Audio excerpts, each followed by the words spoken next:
Ni kweli kabisa kwamba huwezi kufanikiwa jambo kama kuna conspiracy theory. Huwezi kufanikiwa jambo kama kuna nadharia ya upamoja. Na nikisema nadharia ya upamoja, na ndio maana hata mwizi wa kawaida yupo ambaye anaangalia kama watu wanapita, yupo anayemshikia ngazi, yupo anayekwenda kuiba, then wanakimbia kwa pamoja. Hiyo inaitwa conspiracy theory. Nadharia ya upamoja katika ufanyaji wa jambo. Kwa hiyo pasi na shaka ni kweli kwamba wizi wa aina yote au dhuluma huwa pia inaweza kufanywa kwa conspire kati ya anayefanya jambo na hata pia mtumishi wa upande wa serikali. Na kwa nini?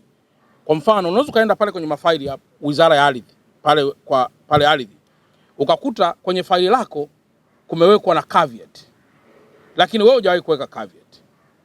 Au ukakuta caveat hamna, lakini wewe uliweka caveat. Au vitu vingine tu vya namna hiyo. Sasa Wizara ya Ardhi, jambo la kwanza, inajielekeza sana kwenye electronic, kwamba kwenye uhifadhi wa nyaraka kielektroniki, ambalo ni jambo linalohama kutoka kwenye uhifadhi wa nyaraka ngumu mahali pamoja kwenda kwenye uhifadhi wa nyaraka hizi ambazo tunasema electronic saving, ambayo hii ndio inaweza kawa ni njia mojawapo pia ya mtu yeyote anayetaka kubadili kitu unaweza kumgundua. Na ndio maana leo hata hati pale zinatolewa, hati zile za kimfumo ambazo mtu wakati fulani inaweza kawa sio rahisi kuweza kutempa na hiyo nyaraka.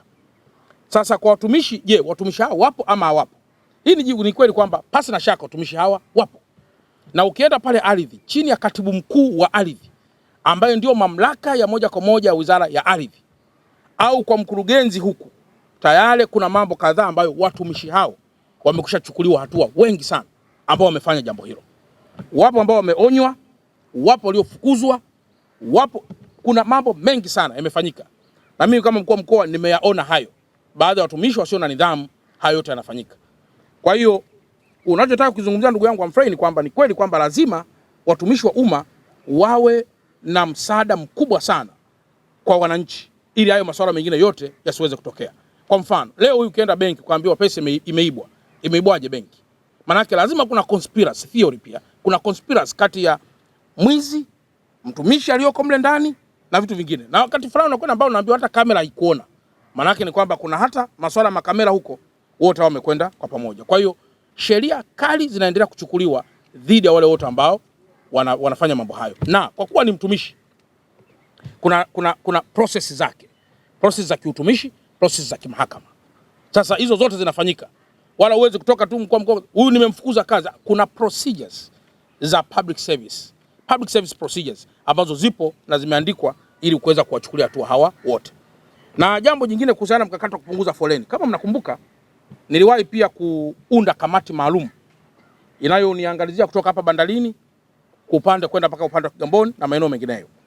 Ni kweli kwamba tumegundua kwamba mji wetu wa Dar es Salaam kwa sasa population yake inakuwa kwa kasi. Kwa mujibu wa sensa mwaka 2022 tuna watu kama 5,383,000. Lakini ukiangalia, mimi wanasema wao wanatumiaga neno the only counted. Wao wanatumia neno waliohesabiwa. Walikuwa 5,383,000. Lakini mji huu unaji-off na kujioni all the time. People are busy. Ni kwa sababu kwanza population yake iko kubwa, lakini katika ardhi ndogo. Nini kinachotakiwa kufanya? Ni miundombinu ya kisasa zaidi iendelee kutokea, kama hizi flyover na vitu vingine vya namna hiyo. Flyover peke yake haimalizi foleni. Flyover peke yake haiwezi kumaliza kabisa foleni. Sasa hivi kuna jambo gani? Mkakati mmoja wapo uliopo sasa kwa kushirikiana na Wizara ya Uchukuzi. Kuna mpango kabambe wa kuja kujenga reli nzuri ya kisasa ya juu, ambayo pengine hapa ningeweza kuwaonyesha, lakini kwa kuwa sio nyaraka rasmi siwezi kufikia huko. Hii reli ya kisasa maana yake nini?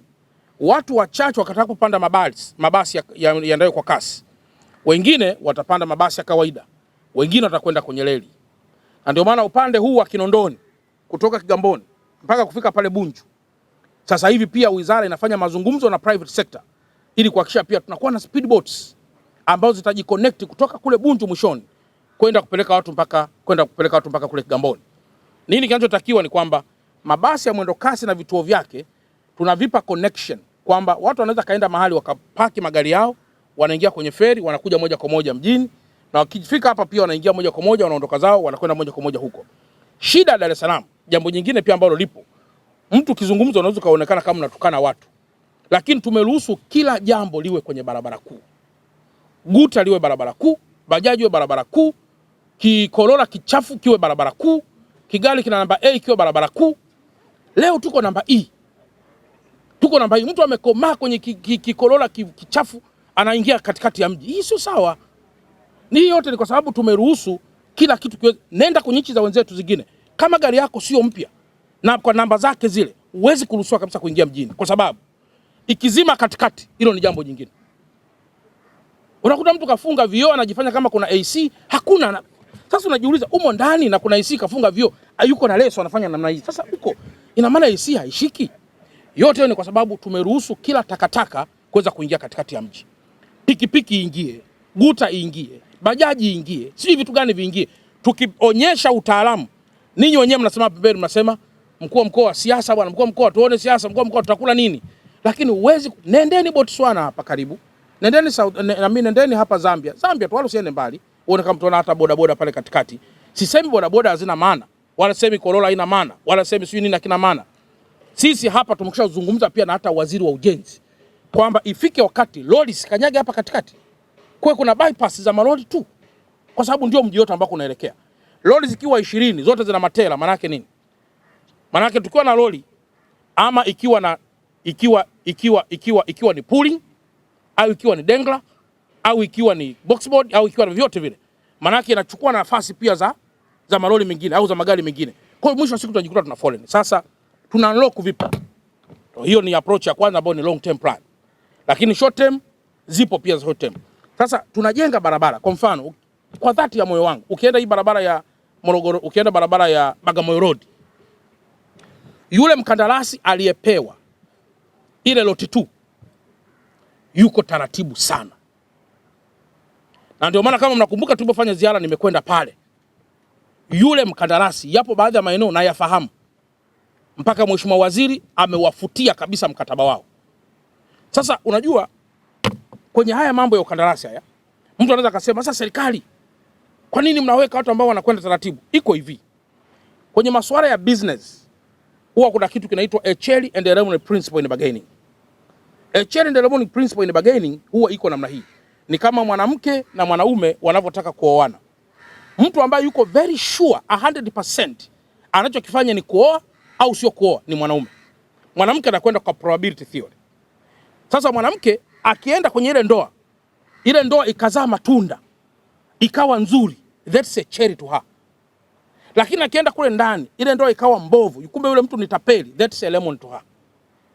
Sasa na kwenye mabarabara haya vile vile, wakandarasi wote wanakuja hapa, wanasubmit nyaraka, wanajinasibisha sisi ni wakandarasi wazuri. Wameshajenga na barabara nyingine pale nzuri, kwa mfano tunawapa na barabara hii.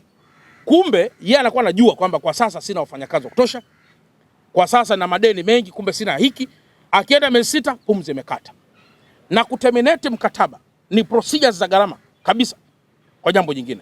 Kwa hiyo mheshimiwa waziri wetu wa ujenzi, Mheshimiwa Ulega, tulikwisha mfikishia, kwa sababu mkuu wa mkoa ni nani? Mkuu wa mkoa ndio mshauri wa haraka pia wa mawaziri.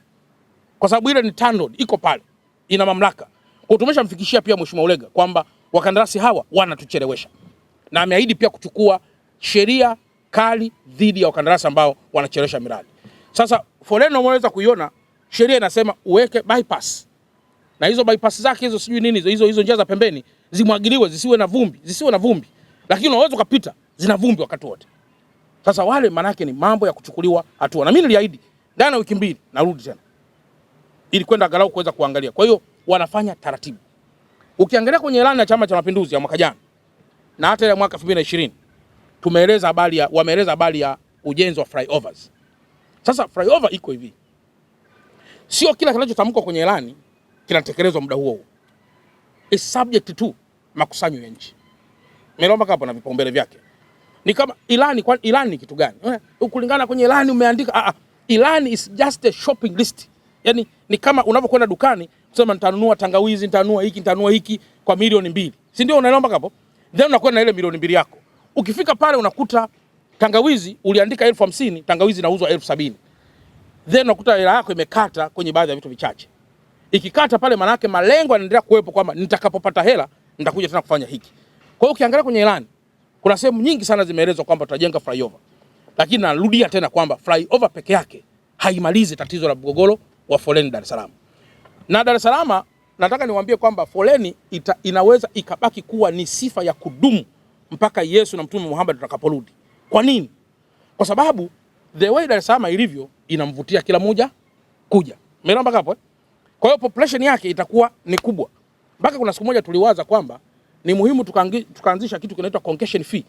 Kwamba mtu anapokuja labda kutoka Magomeni au kutoka Kibaha, akifika hapa katikati analipa fee ya kuingilia Kariakoo.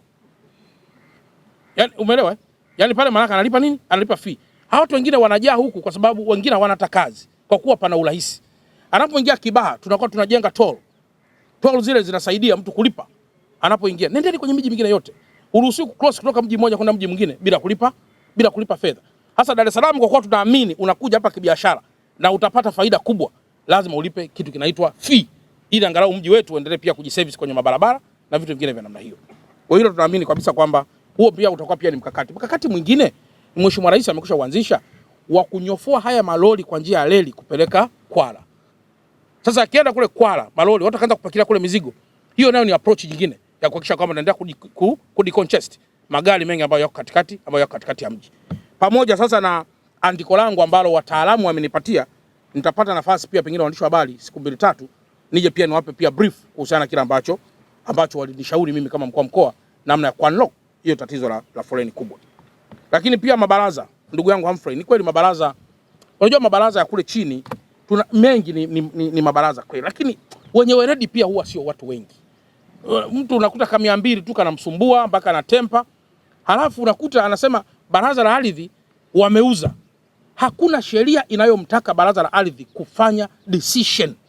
Baraza la ardhi ni washauri tu, ni wasuruhishi, yani kama vile kwenye arbitration na kwenye nini ile ya mwanzoni kabisa. Ndio baraza la ardhi linafanya namna hiyo. Haliamui kwa lenyewe. Lenyewe sio mahakama.